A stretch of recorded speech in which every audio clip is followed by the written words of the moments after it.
Hello दोस्तों, स्वागत है आप सभी का इस वीडियो में। रोज़ की तरह आज भी हम आरपीएफ सब इंस्पेक्टर कांस्टेबल के प्रीवियस ईयर क्वेश्चन का प्रैक्टिस लगाने वाले हैं। इससे पहले 13 प्रैक्टिस सेट कंप्लीट कर चुका हूं। आज हम प्रैक्टिस सेट 14 को कंप्लीट करेंगे। 24/1/2019 के प्रथम पाली में यह प्रश्न आपके आरपीएफ के एग्जाम में पूछा गया था। कंप्लीट जीके जीएस क्वेश्चन का आज हम प्रैक्टिस लगाने वाले हैं। तो आज का वीडियो 2024 आरपीएफ एग्जाम के लिए काफ़ी इंपॉर्टेंट है, तो अंत तक ज़रूर देखें। क्वेश्चन नंबर 1, भारतीय राष्ट्रीय कांग्रेस के पहले अधिवेशन के अध्यक्ष कौन थे? बिल्कुल राइट आंसर होगा व्योमेश चंद्र बनर्जी भारतीय राष्ट्रीय कांग्रेस के पहले अधिवेशन के अध्यक्ष थे। ऑप्शन नंबर बी इस क्वेश्चन का राइट आंसर हो जाएगा। क्वेश्चन नंबर 2, फ्लैग्रेंट फाउल निम्नलिखित में से किस खेल से संबंधित शब्द है? क्वेश्चन नंबर 2 का राइट आंसर होगा फ्लैग्रेंट फाउल या संबंधित है बास्केटबॉल खेल से। क्वेश्चन नंबर 3, संस्कृत पुस्तक जाम्बवती कल्याण के लेखक निम्नलिखित में से कौन है? क्वेश्चन नंबर 3 का राइट आंसर हो जाएगा कृष्ण देव राय जाम्बवती कल्याण पुस्तक के लेखक हैं। बिल्कुल सही उत्तर होगा इस क्वेश्चन का आंसर। क्वेश्चन नंबर 4, दीन ए इलाही नामक धर्म किसने चलाया?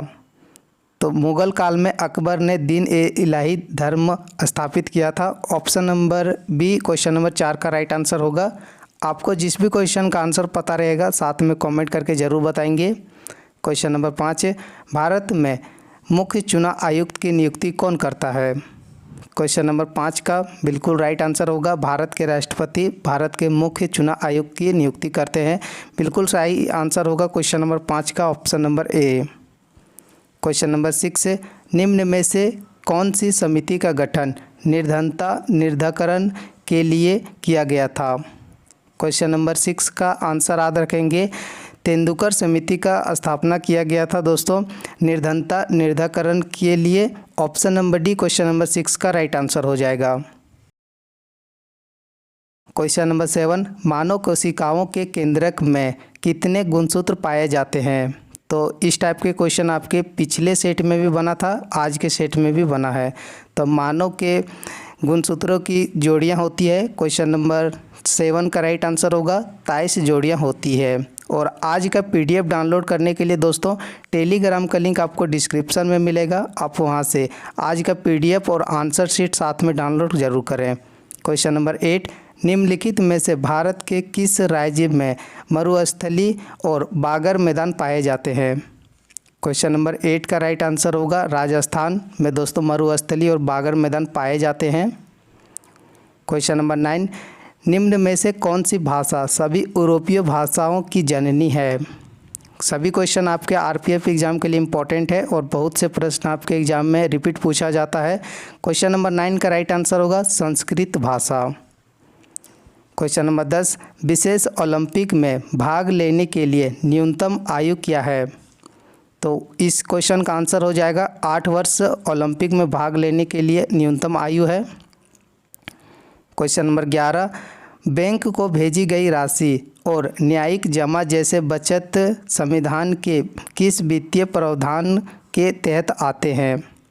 क्वेश्चन नंबर 11 का राइट आंसर हो जाएगा ऑप्शन नंबर डी बैंकों में भेजी गई राशि और न्यायिक जमा जैसे बचत संविधान के किस वित्तीय प्रावधान में आते हैं? बिल्कुल राइट आंसर होगा भारतीय सार्वजनिक खाता। Option number D right answer होगा। क्वेश्चन नंबर 12, जहाज द्वारा पूरी दुनिया का भ्रमण करने वाला पहला यात्री कौन था? क्वेश्चन नंबर 12 का आंसर याद रखेंगे जहाज द्वारा पूरी दुनिया का भ्रमण करने वाला पहला यात्री था फर्डिनेंड मैगलन। बिल्कुल सही उत्तर होगा इस क्वेश्चन का आंसर। आपके आरपीएफ के एग्जामों में दोस्तों ज़्यादातर रिपीट क्वेश्चन बनते हैं, तो वीडियो को ध्यान से अंत तक ज़रूर देखें। और आज का वीडियो वर्ष 2024 एग्ज़ाम के लिए काफ़ी इंपॉर्टेंट होगा, इसी से रिलेटेड आपके एग्जाम में क्वेश्चन बनते हैं। Question number 13, protium deuterium tritium hydrogen परमाणु के हैं, इनमें से राइट आंसर क्या होगा? क्वेश्चन नंबर 13 का सही उत्तर होगा प्रोटियम ड्यूटेरियम और ट्रिटियम हाइड्रोजन परमाणु के समस्थानिक हैं। बिल्कुल राइट आंसर हो जाएगा इस क्वेश्चन का आंसर। क्वेश्चन नंबर 14, भारत के किन क्षेत्रों में ठंडे रेगिस्तान पाए जाते हैं? तो ऑप्शन ए कच्छ की रण, आगे ऑप्शन आपको मिलेगा इधर। Option number B Ladakh, option C Haryana या ऑप्शन डी थार। तो इस क्वेश्चन का आंसर बिल्कुल राइट आंसर होगा लद्दाख। क्वेश्चन नंबर 16, अनुदानों की मांग के लिए मतदान किया जाता है। क्वेश्चन नंबर 16 का आंसर बताएंगे। और इससे पहले मैं आपके आरपीएफ एग्ज़ाम के लिए 13 प्रैक्टिस सेट लगा चुका हूं। कंप्लीट वीडियो का लिंक आपको डिस्क्रिप्शन में मिलेगा। आप सभी को कंप्लीट ज़रूर कवर कर लें, सभी आप वीडियो आपके एग्ज़ाम के लिए इम्पोर्टेंट है। क्वेश्चन नंबर 16 का आंसर हो जाएगा ऑप्शन नंबर बी, केवल लोकसभा द्वारा मांग के लिए मतदान पूरा किया जाता है। क्वेश्चन नंबर 17, पुलिस, कृषि और सिंचाई भारतीय संविधान के किस अनुसूची से संबंधित है? बिल्कुल राइट आंसर हो जाएगा, यह संबंधित है राज्य सूची से।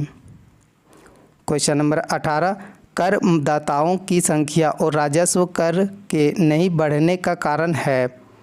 क्वेश्चन नंबर 18 का आंसर याद रखेंगे, करदाताओं की संख्या और राजस्व कर के नहीं बढ़ने का कारण है प्रत्यक्ष करों में वृद्धि। बिल्कुल option number A right answer हो जाएगा। आपके आरपीएफ के एग्ज़ामों में दोस्तों ज़्यादातर जो क्वेश्चन बने हैं इकोनॉमिक्स से और पॉलिटी से। अगर आप इकोनॉमिक्स और पॉलिटी दो टॉपिक को कंप्लीट कवर कर लेते हैं तो आप आरपीएफ में 15+ स्कोर कर सकते हैं, यह गारंटी है आपके एग्ज़ाम के लिए। बढ़ेंगे नेक्स्ट क्वेश्चन की ओर। क्वेश्चन नंबर 19 है, बुद्ध को निम्न में से किस स्थान पर ज्ञान का प्राप्त हुआ था? तो बहुत ही बेसिक और आसान क्वेश्चन है। इस क्वेश्चन का आंसर सभी स्टूडेंट कमेंट बॉक्स में बताएंगे। क्वेश्चन नंबर 20, निम्नलिखित में से किसे शल्य चिकित्सक के जनक के रूप में जाना जाता है? क्वेश्चन नंबर 20 का राइट आंसर हो जाएगा, सुश्रुत को शल्य चिकित्सक के रूप में जाना जाता है। बिल्कुल राइट आंसर हो जाएगा। क्वेश्चन नंबर 21, लंबे समय तक आर्द्र वायु के संपर्क में रहने वाले तांबे के बर्तनों पर हरे रंग की कोटिंग के लिए निम्नलिखित में से कौन जिम्मेदार है?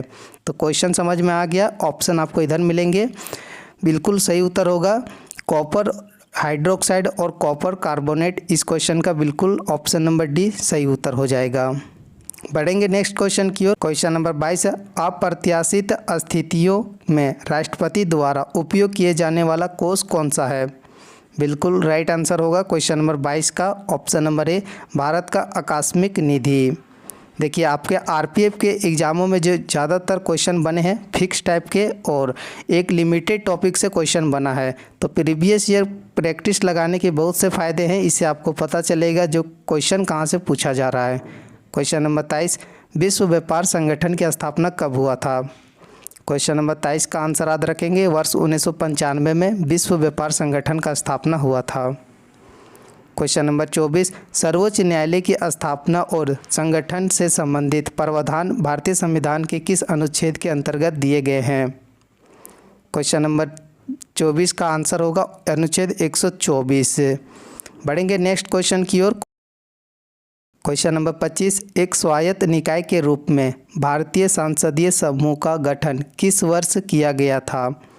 क्वेश्चन नंबर 25 का आंसर याद रखेंगे, ऑप्शन नंबर सी, वर्ष 1949 में स्वायत्त निकाय के रूप में भारतीय संसदीय समूह का गठन किया गया था।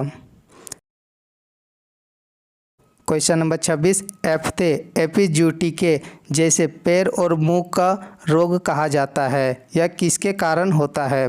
तो क्वेश्चन नंबर 26 का आंसर याद रखेंगे, यह होता है दोस्तों वायरस के कारण। यह सभी क्वेश्चन आपके आरपीएफ एग्ज़ाम के लिए इम्पोर्टेंट है और इन्हीं से प्रश्न आपके आरपीएफ के एग्ज़ामों में ज़्यादातर रिपीट पूछा जाता है, इस चीज़ को ध्यान रखेंगे। क्वेश्चन नंबर 27, रेल बजट को आम बजट से अलग किस समिति के सिफारिश के आधार पर किया गया था? तो किस क्वेश्चन नंबर 27 का आंसर याद रखेंगे, एकवर्थ समिति का किया गया था। प्रश्न इसी से रिलेटेड आपके एग्जाम में बनेंगे। तो एकवर्थ समिति का स्थापना कब हुआ था? क्वेश्चन का आंसर कमेंट बॉक्स में ज़रूर बताएं। क्वेश्चन नंबर 28, भारतीय रिजर्व बैंक द्वारा निर्धारित वरीयताओं में शामिल नहीं है। क्वेश्चन नंबर 28 का राइट आंसर होगा सूचना प्रौद्योगिकी। भारतीय रिजर्व बैंक द्वारा निर्धारित वरीयताओं में यह शामिल नहीं है। क्वेश्चन नंबर 28 कंप्लीट हो चुका है। अब हम क्वेश्चन नंबर 29 की और प्रैक्टिस लगाएंगे। एक चीज़ याद रखेंगे, यह सभी प्रश्न आपके 2024 आरपीएफ एग्ज़ाम के लिए इम्पोर्टेंट होगा, तो वीडियो को अंत तक ज़रूर देखें और इस वीडियो को अपने दोस्तों के पास शेयर करें ताकि उसे भी प्रीवियस ईयर क्वेश्चन का प्रैक्टिस करने में हेल्प मिले। क्वेश्चन नंबर 29, ओलंपिक ध्वज पहली बार किस वर्ष फहराया गया था? बिल्कुल सही। क्वेश्चन नंबर 29 का ऑप्शन नंबर सी, 1920 में ओलंपिक ध्वज फहराया गया था। क्वेश्चन नंबर 30 है, किस कांग्रेस अधिवेशन में गांधी इरविन समझौते पर समर्थन किया गया? तो गांधी इरविन समझौता किस वर्ष हुआ था? इस क्वेश्चन का आंसर कमेंट बॉक्स में बताएंगे। और यह हुआ था दोस्तों कराची अधिवेशन में। क्वेश्चन नंबर 31, बौद्ध धर्म में अभय मुद्रा का अर्थ है? इनमें से अभय मुद्रा का अर्थ क्या होता है बौद्ध धर्म में? क्वेश्चन नंबर 31 का राइट आंसर होगा निर्भीकता। क्वेश्चन नंबर 32, अर्धसूत्री विभाजन में एक जनन कोशिका 8, 2, 16 या 4 संतति कोशिकाओं में विभाजित होती है? क्वेश्चन नंबर 32 का राइट आंसर होगा अर्धसूत्री विभाजन में एक जनन कोशिका 4 संतति कोशिकाओं में विभाजित होती है। यह सभी प्रश्न आपके एग्जाम के लिए इम्पोर्टेंट होगा। क्वेश्चन नंबर 33, गुरुत्वाकर्षण का सार्वभौमिक सिद्धांत किसने दिया? तो गुरुत्वाकर्षण का सार्वभौमिक जो सिद्धांत दिया है आइजैक न्यूटन ने। क्वेश्चन नंबर 34, क्रीम से मक्खन अलग करने के लिए किस विधि का उपयोग किया जाता है? तो यह किया जाता है अपकेंद्रीकरण विधि का उपयोग किया जाता है। सभी प्रश्न रिपीट पूछा गया है। इससे पहले के सेट में भी ऐसे बहुत से क्वेश्चन हैं जो एग्जामों में पूछा गया है। क्वेश्चन नंबर 35, स्पीकर और डिप्टी स्पीकर के कार्यालयों की स्थापना निम्नलिखित में से किस अधिनियम के तहत की गई?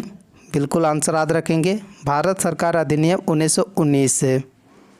क्वेश्चन नंबर 36, निम्न में से किसे पेशवा के नाना साहब के नाम से जाना जाता है? तो पेशवा को नाना साहब के नाम से जाना जाता है बालाजी बाजीराव को। Option number A question number 36 का राइट आंसर हो जाएगा। क्वेश्चन नंबर 37, निम्न में से सरकार को नियंत्रित करने के लिए जब वह साधारण नियमों का भी पालन नहीं करता विपक्ष के सदस्यों द्वारा कौन सी असाधारण युक्ति का प्रयोग किया जाता है? क्वेश्चन नंबर 37 का आंसर याद रखेंगे, या पॉइंट ऑफ ऑर्डर का प्रयोग किया जाता है। क्वेश्चन नंबर 37 कंप्लीट हो चुका है और कुछ बचे क्वेश्चन आगे हम प्रैक्टिस लगाएंगे। क्वेश्चन नंबर 38, हॉकी की शैली स्कूप को और क्या कहा जाता है? हॉकी की शैली स्कूप को कहा जाता है। बिल्कुल राइट आंसर होगा एरियल पास। क्वेश्चन नंबर 39, प्रधानमंत्री रोजगार की शुरुआत किस वर्ष हुई थी? ऐसे क्वेश्चन है जो एग्जामों में ज़्यादातर पूछा गया है। 39 का राइट आंसर होगा 1993 में प्रधानमंत्री रोजगार की शुरुआत किया गया है। क्वेश्चन नंबर 40, उत्तरी गोलार्ध का सबसे लंबा दिन है? इनमें से राइट आंसर होगा उत्तरी गोलार्ध का सबसे लंबा दिन है ग्रीष्मकालीन संक्रांति। क्वेश्चन नंबर 41, खाली स्थान है कितने वर्ग किलोमीटर से अधिक जलग्रहण क्षेत्र वाली नदी बेसिन को सब बड़ी नदी बेसिनों के रूप में जाना जाता है? बिल्कुल राइट आंसर होगा 20,000 वर्ग किलोमीटर से अधिक जल ग्रहण क्षेत्र वाली नदी बेसिन को बड़ी बेसिनों के रूप में जाना जाता है। बहुत ही इंपॉर्टेंट क्वेश्चन है और कई बार एग्जामों में बना है। क्वेश्चन नंबर 42, आसुत जल विद्युत का है? तो आसुत या जल विद्युत है। क्वेश्चन नंबर 42 का राइट आंसर हो जाएगा ऑप्शन नंबर सी कुचालक। आसुत जल विद्युत कुचालक है। क्वेश्चन नंबर 43, जीएमटी का पूर्ण रूप क्या है? यस क्वेश्चन दोस्तों आपके आरपीएफ के प्रैक्टिस सेट 7 में भी पूछा गया था और आज के प्रैक्टिस सेट में भी पूछा गया है, तो ध्यान रखेंगे। रिपीट जो क्वेश्चन बनते हैं आपके एग्जाम के लिए इंपॉर्टेंट होगा। क्वेश्चन नंबर 43 का राइट आंसर होगा option number C Greenwich mean time. Option number C question number 43 का राइट आंसर हो जाएगा। क्वेश्चन नंबर 44, वर्ष 1983 में भारतीय क्रिकेट टीम ने किसे हराकर विश्व कप जीता? तो इस क्वेश्चन का आंसर याद रखेंगे वेस्ट इंडीज को हराकर जीता था। ऑप्शन नंबर डी इस क्वेश्चन का राइट आंसर होगा। ऐसे जो फिक्स टाइप के क्वेश्चन होते हैं आपके एग्जाम में पूछे जाने की संभावना काफ़ी ज़्यादा है। क्वेश्चन नंबर 45, सलाल बगलिहार और दुलहस्ती जल विद्युत परियोजनाएं किस नदी पर स्थित है? तो यह सारे जो स्थित है क्वेश्चन नंबर 45 का राइट आंसर होगा चिनाब नदी पर।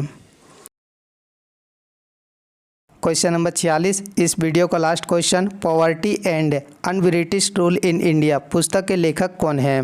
बताएंगे इस क्वेश्चन का आंसर क्या होगा। और यह प्रश्न कई बार आपके एग्जाम में पूछा गया है। तो इस पुस्तक के लेखक हैं दादा भाई नेरोजी। देखिए, आपके आरपीएफ के एग्जामों में टोटल 50 क्वेश्चन बनते हैं, लेकिन आज हम 46 क्वेश्चन का ही प्रैक्टिस लगाएंगे, क्योंकि बाकी के क्वेश्चन जो थे दूसरे पेज में था, मैं स्कैन नहीं कर पाया।